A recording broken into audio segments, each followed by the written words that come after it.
Welcome back. स्वागत है आप लोगों का। आज हम शुरू करने जा रहे हैं class 10th democratic politics chapter 2 federalism. जैसा कि हमने लास्ट 10th क्लास के चैप्टर पावर शेयरिंग में डिस्कस किया था various forms of power sharing, जिसमें horizontal power sharing, vertical power sharing, coalition government और कम्युनिटी गवर्नमेंट को हमने डिस्कस किया था। तो आज हम वर्टिकल पावर शेयरिंग, जिसको हम फेडरलिज्म भी कहते हैं, उसको डिस्कस करने जा रहे हैं। फेडरलिज्म होता क्या है? फेडरलिज्म, इसको हम आसान शब्दों में अगर हम समझें, the division of powers at two levels, at the central level और एट द स्टेट लेवल। ठीक है, जो पावर का डिवीजन होता है सेंट्रल लेवल और स्टेट लेवल को, उसी को फेडरलिज्म बोलते हैं। ठीक है, चलिए शुरू करते हैं। टाइप्स ऑफ गवर्नमेंट की अगर हम बात करें तो यूनिटरी गवर्नमेंट और फेडरल गवर्नमेंट। ठीक है, यूनिटरी गवर्नमेंट जैसा कि अपने लास्ट चैप्टर में देखा था श्रीलंका के केस में। ठीक है, तो वहां पर जो गवर्नमेंट होती है एट द वन लेवल, एक ही लेवल पर गवर्नमेंट होती है, सेंट्रल लेवल पर। हाँ, कभी कभी कुछ कंट्रीज में, कंट्री अलग अलग स्टेट्स में डिवाइड होती है, लेकिन उन स्टेट्स के पास कोई गवर्नमेंट नहीं होती, कोई ऑटोनॉमी नहीं होती, वो सारे रूल्स और रेगुलेशंस फॉलो करते हैं जो सेंट्रल गवर्नमेंट इशू करती है। ठीक है, तो इस तरीके की कंट्री जहां पर एक ही लेवल पर गवर्नमेंट होती है उसको यूनिटरी गवर्नमेंट बोलते हैं। और श्रीलंका उसका एक बहुत अच्छा एग्जाम्पल है। श्रीलंका, ब्रिटेन, जापान, ये सब यूनिटरी गवर्नमेंट के एग्जाम्पल है। अब हम बात करते हैं फेडरल गवर्नमेंट की। जैसा कि हम फेडरलिज्म में पहले डिस्कस कर चुके हैं, government at least two level, third level पे भी होती है, जो हम इंडिया के केस में बाद में डिस्कस करेंगे, लेकिन एटलीस्ट टू लेवल पे। ठीक है, सेंट्रल लेवल और स्टेट लेवल। ठीक है, इसके एग्जांपल में अगर हम देखें तो इंडिया और यूएसए, जो फेडरल गवर्नमेंट के बहुत बड़े एग्जांपल्स हैं। ठीक है, अब हम डिस्कस करने जा रहे हैं की फीचर्स ऑफ फेडरलिज्म। फेडरलिज्म में क्या वो की फीचर्स हैं जो हमें ये दिखाते हैं कि कोई कंट्री फेडरल गवर्नमेंट है या नहीं। ठीक है, तो इसका पहला जो की फीचर्स है, टू और मोर लेवल्स ऑफ गवर्नमेंट। इसमें जो गवर्नमेंट होती है दो या दो से ज्यादा लेवल पे होती है। ठीक है, तो पहले अगर हम बात करें कौन सा लेवल होता है? Central level. ठीक है, and the second is the state level, तो स्टेट लेवल पे गवर्नमेंट। ठीक है, दूसरा क्या है? Separate jurisdiction. ठीक है, देखिए स्टेट लेवल पर अलग ज्यूरिडिक्शन होता है और सेंट्रल लेवल पर अलग ज्यूरिडिक्शन होता है। अगर हम इंडिया के केस में बात करें तो स्टेट लेवल पर हाई कोर्ट होता है और सेंट्रल लेवल पर सुप्रीम कोर्ट होता है। ठीक है, नेक्स्ट थर्ड जो इंपॉर्टेंट पॉइंट है, कॉन्स्टिट्यूशनल गारंटीड अथॉरिटी, मतलब कि स्टेट को गारंटीड अथॉरिटी दी जाती है और ये रिटन होता है किसमें? कॉन्स्टिट्यूशन में। तो जिस वजह से सेंटर उनके साथ किसी अपनी पावर का मिसयूज ना कर सके, तो जो अथॉरिटी होती है स्टेट को, वो गारंटीड होती है किसके द्वारा? कॉन्स्टिट्यूशन के द्वारा। ठीक है, नेक्स्ट इंपॉर्टेंट की फीचर्स है रिजिड कॉन्स्टिट्यूशनल अमेंडमेंट्स, मतलब ये है कि जो कॉन्स्टिट्यूशनल के प्रोविजन हैं, जो फंडामेंटल प्रोविजंस हैं, उनमें अगर कोई चेंज कराना है तो वहां पर हमें दोनों ही गवर्नमेंट की सुननी पड़ती है, दोनों ही गवर्नमेंट का उस पर राइट होता है उसको बोलने का। ठीक है, तो कोई एक गवर्नमेंट, स्पेशली सेंट्रल गवर्नमेंट, अपने हिसाब से जो फंडामेंटल प्रोविजन है कॉन्स्टिट्यूशन में उनमें चेंजेस नहीं कर सकती। नेक्स्ट बात करें इंडिपेंडेंट जुडिशरी। ठीक है, ये पांचवा की फीचर्स है फेडरलिज्म का। तो इंडिपेंडेंट जुडिशरी की हम बात करें तो जुडिशरी होती है वो पूरी तरीके से इंडिपेंडेंट होती है। ठीक है, अगर हम इंडिया के केस में बात करें तो अगर किसी स्टेट और सेंट्रल गवर्नमेंट में किसी टॉपिक को लेकर कोई डिस्प्यूट है, कॉन्फ्लिक्ट है, तो उसका जो फैसला है वो जुडिशरी करेगी और जुडिशरी पूरी तरीके से इंडिपेंडेंट होती है, उस पर सेंटर का या स्टेट का कोई भी राइट नहीं होता। ठीक है, जो हाईएस्ट कोर्ट होता है सुप्रीम कोर्ट, इंडिया के केस में supreme court as umpire work करता है, यूनियन गवर्नमेंट और सेंट्रल गवर्नमेंट के डिस्प्यूट में ईमानदारी से वह जजमेंट पास करता है।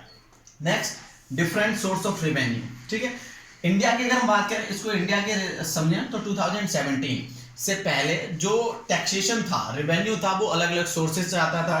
ठीक है, वैट टैक्स होता था, वैल्यू एडेड टैक्स, जो स्टेट गवर्नमेंट अप्लाई करती, जिससे कि 2017 से पहले जो एक प्रोडक्ट, एक ही तरीके का प्रोडक्ट होता था, उसके अलग अलग स्टेट्स में अलग अलग प्राइस हुआ करते थे।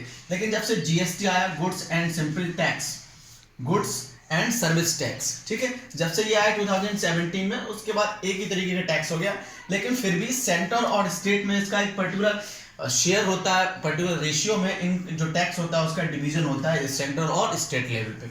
जो लास्ट की फीचर है डुअल ऑब्जेक्टिव्स। अगर हम की फीचर्स ऑफ फेडरलिज्म की बात करें, जो सेवेंथ फीचर है वो ये है कि इन सारी चीजों के बाद सेंट्रल गवर्नमेंट का या फेडरलिज्म का ये बहुत बड़ा मोटो होता है कि वो अपने कंट्री के यूनिटी को बचाए रखे, कंट्री की यूनिटी को प्रोटेक्ट करे और जितने रीजनल डाइवर्सिटी है उसको भी मेंटेन करे। तो dual objective, first to protect the unity of the country and respect और मेंटेन द रीजनल जो रीजनल बैलेंस होता है वो उसको भी लगातार बनाए रखे। ओके, अब जो नेक्स्ट टॉपिक है रूट्स ऑफ फेडरलिज्म। भाई फेडरलिज्म आया कहां से और कितने टाइप का होता है? तो अगर हम बात करें mainly there is two routes of federalism. पहला है कमिंग टुगेदर फेडरलिज्म। इसमें क्या होता है कि इंडिपेंडेंट स्टेट्स एक साथ आती हैं, जो छोटी छोटी स्टेट्स होती हैं एक साथ आती हैं और एक बड़ा सा राज्य बनाती हैं, बिगर यूनिट बनाती हैं, जिससे कि उनकी सबसे जो फॉरमोस्ट इंपॉर्टेंट जो चीज होती है वो उनकी सिक्योरिटी को, अपनी सिक्योरिटी को इंक्रीज कर सकें। ऐसा केस हमें देखने को मिलता है यूएसए के केस में, जो यूनाइटेड स्टेट्स ऑफ अमेरिका है वो इसी तरीके का फेडरेशन है, कमिंग टुगेदर फेडरेशन। इसमें टोटल 50 स्टेट्स, 50 इंडिपेंडेंट स्टेट्स एक साथ आकर ये पूरा इतना बड़ा देश बनती हैं। आपको पता है कि पहले अमेरिका पे ब्रिटिश का कब्जा था, ब्रिटिशर्स ने वहां पर बहुत सारा उनको बहुत दिनों तक उनको एक्सप्लॉइट किया। बाद में ये 50 स्टेट्स एक साथ आती हैं और एक फेडरेशन बनाती हैं। 49 स्टेट्स उनकी अलास्का और हवाई स्टेट्स जो है 49 और 50 स्टेट्स 1959 में अमेरिका के साथ आकर जुड़ती हैं। तो जो पहला फेडरेशन है वो कमिंग टुगेदर फेडरेशन, जिसका एग्जांपल अमेरिका है। इसमें क्या होता है कि इंडिपेंडेंट स्टेट्स होती हैं एक साथ आती हैं, इस वजह से जो डिवीजन ऑफ पावर्स होता है वो सभी स्टेट्स में इक्वल होता है, मतलब सभी स्टेट्स को एक जैसे राइट्स मिलते हैं, ठीक है। लेकिन सबसे इंपॉर्टेंट चीज ये समझने वाली बात है कि जो वहां पर स्टेट गवर्नमेंट होती है वो ज्यादा पावरफुल होती है in comparison to the central government, ठीक है।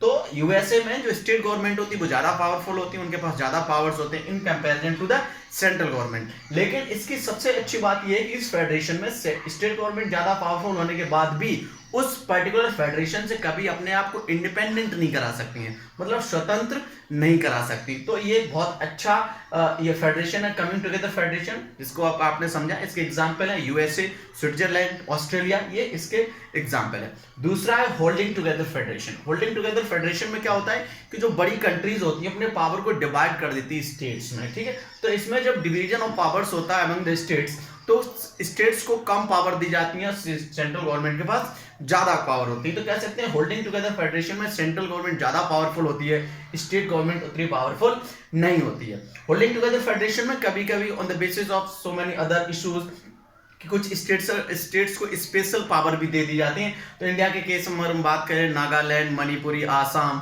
ठीक है, इनको स्पेशल पावर्स दी गई है, ठीक है। तो होल्डिंग टुगेदर फेडरेशन के एग्जांपल है इंडिया है, स्पेन है, ठीक है, जिसमें कंट्री को अच्छी तरीके से रूल करने के लिए डिफरेंट स्टेट्स में पावर्स का डिवीजन कर दिया जाता है, ठीक है। तो कमिंग टुगेदर और होल्डिंग टुगेदर फेडरेशन। नेक्स्ट जो इंपॉर्टेंट पॉइंट ये है कि what makes India federal country. भाई इंडिया को फेडरल कंट्री क्या बनाती है, ऐसी क्या? तो जितने हमने की फीचर्स, अभी 7 की फीचर्स ऑफ फेडरलिज्म की हमने जो देखे, तो उसको दोबारा से एक बार देखते हैं। 2 और मोर लेवल्स ऑफ गवर्नमेंट, ठीक है। जो की फीचर्स ऑफ जो फेडरलिज्म का जो पहला इंपॉर्टेंट फीचर है 2 और मोर लेवल्स ऑफ गवर्नमेंट, ये इंडिया में है, ठीक है। जो पहली कंडीशन है वो इंडिया पूरी तरीके से जस्टिफाई करती है। सेकंड है सेपरेट ज्यूरिडिक्शन, वो भी इंडिया में है। थर्ड है कॉन्स्टिट्यूशनल गारंटीड अथॉरिटी, ये भी इंडिया में है। रिजिड कॉन्स्टिट्यूशनल अमेंडमेंट्स, ये भी इंडिया में है। इंडिपेंडेंट जुडिशरी, आपको पता है इंडियन जुडिशरी सिस्टम जो पूरी तरीके से इंडिपेंडेंट है। तो 5th की फीचर्स भी इंडिया पूरी तरीके से जस्टिफाई करते हैं। Next different source of revenue, ये भी इंडिया पूरी तरीके से इंडिया में इंप्लीमेंट होता है।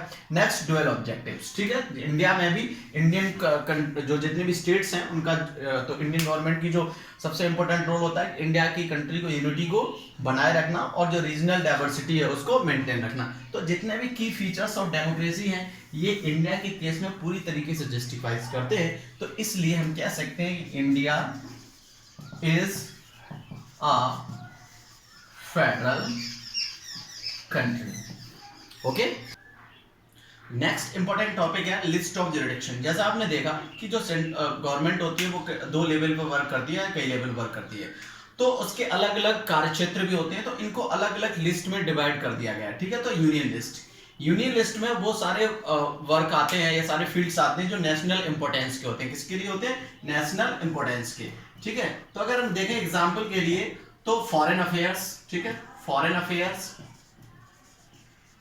ठीक है। फॉरेन अफेयर्स एक ऐसा सब्जेक्ट है कि जो हम स्टेट लेवल के अंडर नहीं दे सकते, क्योंकि जितनी भी फॉरेन पॉलिसीज होती हैं वो सब फॉरेन अफेयर्स के द्वारा ही, मतलब सेंटर यूनियन लिस्ट के द्वारा ही बनाई जाती हैं। इसके बाद साथ साथ डिफेंस, ठीक है, डिफेंस, फॉरेन अफेयर्स, ये जो बड़े इंपॉर्टेंट सब्जेक्ट होते हैं यूनियन लिस्ट में रखते हैं। तो इस तरीके से लगभग 100 सब्जेक्ट हैं जो यूनियन लिस्ट में रखे जाते हैं, जिस पर हमें एक यूनिफॉर्म पॉलिसी की जरूरत होती है थ्रू आउट द कंट्री। भाई जो फॉरेन अफेयर्स है वो हमें किस देश के साथ कैसे संबंध रखने हैं ये हमारे स्टेट को डिसाइड नहीं करने होती है, किसको डिसाइड करने थे, यूनियन को। तो इस तरीके से कुल मिला के 100 ऐसे सब्जेक्ट हैं जिस पर फैसला लेने का पूरा अधिकार किसके पास होता है, सेंट्रल गवर्नमेंट के पास। ऐसा कोई रूल्स रेगुलेशंस बनाना है तो उस पर सेंट्रल गवर्नमेंट ही रूल्स और रेगुलेशंस बनाएगी। Second, state list. ऐसे बहुत सारे फील्ड्स हैं जिन पर रूल्स और रेगुलेशंस बनाने का जो मौका होता है, जो जिम्मेदारी होती है, वो किसको दी जाती है, स्टेट लिस्ट को। अगर हम इसी तरीके से बात करें तो एग्रीकल्चर, इरिगेशन, ट्रेड, ठीक है। तो इस तरीके से लगभग 61 सब्जेक्ट्स जो हैं वो इस स्टेट लिस्ट में रखे हुए हैं। इन सारे सब्जेक्ट्स पे जो रूल्स और लॉ बनाने का, लॉ रेगुलेशन बनाने का जो जितनी भी जिम्मेदारी होती है वो स्टेट लिस्ट के अंदर होती है। इसका कॉन्करेंट लिस्ट, मतलब ऐसे लिस्ट जिन पर दोनों स्टेट और यूनियन गवर्नमेंट, सेंट्रल गवर्नमेंट मिलकर रूल्स और रेगुलेशंस बनाती है, जैसे एजुकेशन,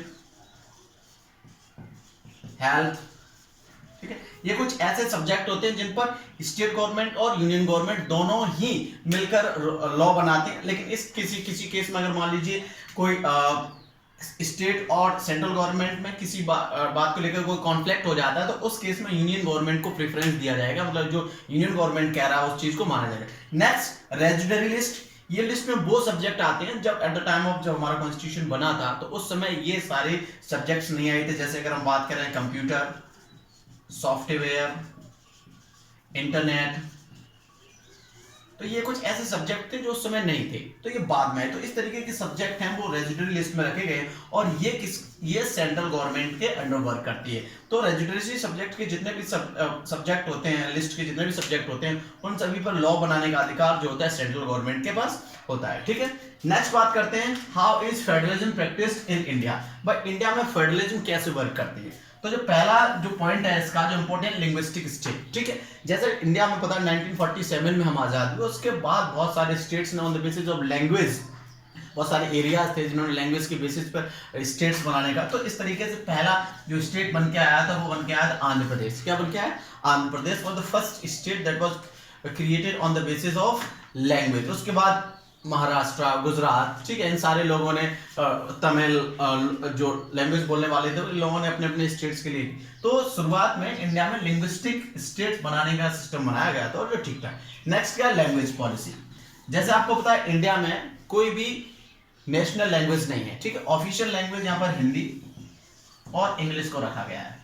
इंग्लिश को 1965 तक ही ऑफिशियल लैंग्वेज रखने के लिए कहा गया था, लेकिन जो नॉन हिंदी स्पीकिंग स्टेट्स थी उन्होंने इस चीज़ को मना किया कि भाई हिंदी को हम नहीं कर सकते इम्प्लीमेंट, क्योंकि हमारे हिंदी बोलने वाले समझने वाले लोग नहीं है। तो हिंदी को फिर इंग्लिश को और आगे तक बढ़ा दिया गया। इसके साथ साथ जितनी भी स्टेट्स हैं उनकी अलग सेपरेट, उनके पास सेपरेट ऑफिशियल लैंग्वेज हैं। अगर हम बात करें यूपी की तो हमारे पास हिंदी है, महाराष्ट्र की बात करें तो उनके पास मराठी है, गुजरात की बात करें गुजराती है, तमिलनाडु की बात करें तमिल, केरल के पास मलयालम। तो सबके पास अलग अलग सेपरेट स्टेट ऑफिशियल लैंग्वेज है। लेकिन इसके बाद भी हमारे देश ने 21 लैंग्वेज को, ठीक है, जो है शेड्यूल्ड लैंग्वेज कैटेगरी में रखा गया है। ये सारी वो लैंग्वेज जिनको हमारे कॉन्स्टिट्यूशन के द्वारा जो क्या मान्यता प्रदान की गई, ये सभी जो है बोली जा सकती हैं और ये हमारी नेशनल जो करेंसी है रुपया, उस पर भी ये आप देखेंगे तो इन लैंग्वेज में पीछे लिखा हुआ आता है, ठीक है। जो नेक्स्ट है सेंट्रल स्टेट रिलेशन, ये बहुत इंपॉर्टेंट है। भाई सेंट्रल स्टेट का रिलेशन जितना हेल्दी होगा उस देश का डेवलपमेंट भी उतना ही हेल्दी होगा, ठीक है। तो इंडिया में अगर हम बात करें 1990 से पहले, 1990 से अगर हम पहले की बात करें तो उस समय एक ही पार्टी थी जो सेंट्रल में या स्टेट में गवर्न करती थी। तो वो स्टेट गवर्नमेंट को वो सारी चीजें माननी होती थी कि जो सेंट्रल गवर्नमेंट से आई होती थी, क्योंकि सेंट्रल में वही पार्टी रूल करती थी जो उनके स्टेट में करती थी, तो उनके बहुत सारी ऑटोनॉमी नहीं थी। लेकिन 1990 में जब कोलिशन गवर्नमेंट बनना शुरू की, रीजनल पार्टी स्ट्रांग हुई, वो पावर में आने लगी, तो उसके बाद से जो सेंट्रल स्टेट रिलेशंस है ये और बड़ा स्टेट्स को अलग ऑटोनॉमी मिली, ज़्यादा से ज़्यादा लोगों को उसमें इन्वॉल्वमेंट होने का मौका मिला। तो 1990 के बाद से स्टेट जो सेंट्रल स्टेट रिलेशन है ये और ज़्यादा बढ़े और स्टेट को और ज़्यादा ऑटोनॉमी मिली, क्योंकि स्टेट में अलग पार्टी रूल कर रही है और सेंटर में अलग पार्टी रूल कर रही है, तो एक दूसरे के साथ जो म्यूचुअल अंडरस्टैंडिंग है वो उतनी ज़्यादा बेहतर बना के चलनी पड़ती है। कोई किसी के साथ भेदभाव नहीं कर सकता, पावर का यूज नहीं कर सकता, क्योंकि ऐसा जरूरी नहीं कि सेंटर स्टेट को सारी बातें ही सेंट्रल की माननी भी पड़े। नेक्स्ट इंपॉर्टेंट टॉपिक है डिसेंट्रलाइजेशन। ठीक है, डिसेंट्रलाइजेशन मींस क्या होता है? To take away powers from the central and state level and give to the local governments. ठीक है, स्टेट और सेंट्रल गवर्नमेंट से पावर लेकर लोकल गवर्नमेंट को देना। अब देखिए 1990 में एक अमेंडमेंट हुआ, उससे पहले क्या हुआ करता था, जो लोकल लेवल पर गवर्नमेंट होती थी उनमें ना ही रेगुलर इलेक्शन होते थे, ना ही कोई सीट्स रिजर्व होती थी, ठीक है, और ना ही कोई इंडिपेंडेंट स्टेट कमीशन वर्क किया करता था, इलेक्शन कमीशन। लेकिन 1990 में कॉन्स्टिट्यूशन में अमेंडमेंट हुआ, उसके बाद जो लोकल लेवल की, ठीक है, एट लोकल लेवल, ठीक है, तो लोकल लेवल पर जो रेगुलर इलेक्शन थे वो रेगुलर होने लगे। Seats are reserve for the OBC, SC and ST के लिए सीट रिजर्व होने लगी। 1/3 seats are reserve for the women के लिए 1/3 सीट्स रिजर्व की जाने लगी। Independent state election commission work करने लगा और जो स्टेट गवर्नमेंट थी उनको ये कहा गया कि भाई जितनी भी लोकल गवर्नमेंट्स हैं उनको आप पावर्स दीजिए। ठीक है, और इसका जो मेन मोटो था, ठीक है, डिसेंट्रलाइजेशन का जो मेन आइडिया था, मेन मोटो था, वो ये था कि to solve the problem at the grass root level. जहां पर ये समस्या उठ रही उस प्रॉब्लम को वहीं पर खत्म कर देना, और वो तब हो सकती है जब वहां पर पूरा एक मैकेनिज्म वर्क करे, वहां पर प्रॉब्लम क्या प्रॉब्लम है ये पता करने के लिए लोग हैं, उसको कैसे सोल्यूशन उसको दिया जाए। तो इसके लिए हमें प्रॉपर मैकेनिज्म की जरूरत थी। तो ये मैकेनिज्म हमने डिसेंट्रलाइजेशन के द्वारा इंडिया में खड़ा किया। ये वर्क कैसे करता है? देखिए 2 लेवल पर होता है, ठीक है, एट द रूरल और अर्बन। तो अगर हम रूरल पे बात करें, इस पूरे सिस्टम को पंचायती राज व्यवस्था बोलते हैं। तो अगर हम देखें तो रूरल में देखें तो एक ग्राम सभा होती है, ठीक है, पहले क्या होता था, पंचायत हुआ करती थी, 5 लोग जो होते थे वो मिल के फैसला लिया करते थे। अब ऐसा नहीं है, अब वहां पर ग्राम सभा होती है, ठीक है, जो वहां पर इलेक्शंस होते हैं उसमें लोग पार्टिसिपेट करते हैं, जो लोग चुन के आते हैं वो ग्राम सभा में लोग बनते हैं, जैसे वार्ड मेंबर होते हैं, ग्राम प्रधान होता है, ठीक है। उसके बाद यही नेक्स्ट जो स्टेप होता है इसका ब्लॉक लेवल पर होता है, ठीक है, और इसका जो नेक्स्ट स्टेप होता है वो क्या होता है, डिस्ट्रिक्ट लेवल पर, ठीक है, जिला पंचायत। ठीक है, आपने देखा होगा इलेक्शन जो है इसके आफ्टर 5 इयर्स, हर 5 साल में इलेक्शन होते हैं, जिला पंचायत इलेक्शन होते हैं, और इसमें जो जिला पंचायत परिषद होती है उसमें जो एमएलए एमपीज जो होते हैं वो भी इसके मेंबर होते हैं। नेक्स्ट अगर हम बात करें अर्बन लेवल पर, तो अर्बन पर देखिए जो छोटे शहर होते हैं, जो कस्बे होते हैं, उनमें नगर पंचायत की व्यवस्था होती है। किसके लिए व्यवस्था होती है? नगर पंचायत की, ठीक है। तो अगर जो और उसके बाद जो बड़े नगर शहर होते हैं, ठीक है,